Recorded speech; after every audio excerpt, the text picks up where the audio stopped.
নিজে পুড়ে শেষ হয়ে যাচ্ছেন, শরীর আগুনে ঝলসে গেছে, গা জ্বলছে সহ্য করার মতো না, কিন্তু প্রাণপণ চেষ্টা করে গেছেন শিশুদেরকে বাঁচাতে। চাইলে নিজেকে রক্ষা করতে পারতেন, কিন্তু রেখে গেলেন বেঁচে থাকা একদল শিশু। হ্যাঁ দর্শক, আমি বলছি শহীদ শিক্ষক মেহরিন চৌধুরীর কথা, যিনি শিশুদেরকে বাঁচাতে গিয়ে নিজে ৮০% পুড়ে না ফেরার দেশে চলে গেছেন। ইন্না লিল্লাহি ওয়া ইন্না ইলাইহি রাজিউন। আমরা বলি শিক্ষক হচ্ছে জাতির ভবিষ্যৎ নির্মাতা, কিন্তু আজ এক শিক্ষিকা প্রমাণ করলেন তারা শুধু ভবিষ্যৎ গড়েন না, প্রয়োজনে জীবন দিয়ে সেই ভবিষ্যৎকে রক্ষা করেন। রাজধানী উত্তরা মাইলস্টোন স্কুল অ্যান্ড কলেজের বিমান বিধ্বস্তের সে বিভীষিকাময় মুহূর্তে সবাই যখন জীবন বাঁচাতে ছুটছে, তখন ৪৬ বছর বয়সী শিক্ষিকা মেহরিন চৌধুরী ঝাঁপিয়ে পড়েন শিক্ষার্থীদের জীবন বাঁচাতে। তিনি জানতেন আগুন তার গায়ে লেগে গেছে, জানতেন বেঁচে যাওয়ার সম্ভাবনা নেই বললেই চলে। তবুও তিনি দৌড়েছেন, নিজের শরীর পুড়তে পুড়তে দরজা ধরে দাঁড়িয়েছেন, চিৎকার করে বের করে দিয়েছেন শিশুগুলোকে। একজন অভিভাবক কাঁদতে কাঁদতে বলেন, শুধু ওর জন্যই আমার মেয়েটা বেঁচে আছে। সেনাবাহিনীর লোকজন বলেছে মেহরিন ম্যাডামের জন্য ১৫ থেকে ২০ জন বাচ্চা প্রাণে বেঁচে গেছে। এই কণ্ঠ কাঁদছে কৃতজ্ঞতায়, আর পুরো জাতি কাঁদছে এক অকুতোভয় শহীদ শিক্ষিকার আত্মত্যাগে। একজন বোন, একজন মা, একজন দেশমাতৃকার কন্যা।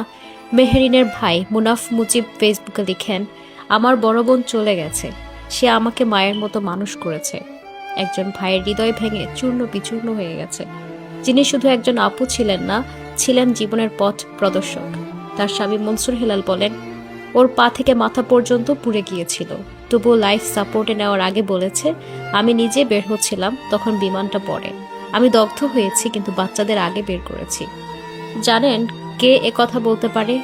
যে শিক্ষকতা করেন পেশা হিসেবে নয়, মায়ের হৃদয় নিয়ে।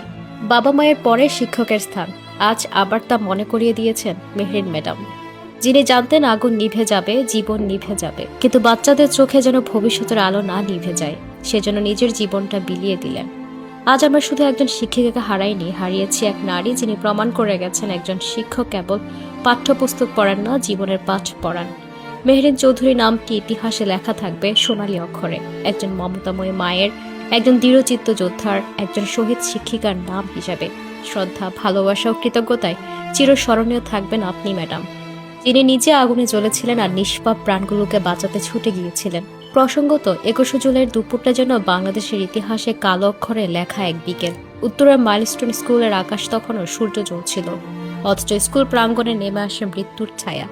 বাংলাদেশ বিমান বাহিনীর একটি প্রশিক্ষণ বিমান হঠাৎ নিয়ন্ত্রণ হারিয়ে বিধ্বস্ত হয়ে পড়ে স্কুল গেটের সামনে।